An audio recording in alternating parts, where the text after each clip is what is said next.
लिङ्गम् अष्टदलोपरिवेष्टितलिङ्गं सर्वसमुद्भवकारणलिङ्गम्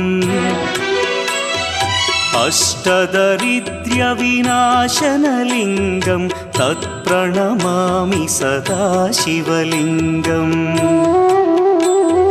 सुरगुरुसुरवरपूजितलिङ्गं सुरवनपुष्पसदार्चितलिङ्गम्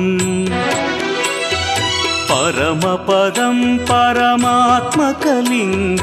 तत्प्रणमामि सदा शिवलिङ्गम् लिङ्गाष्टकमिदं पुण्यं यः पठेच्छिवसन्निधौ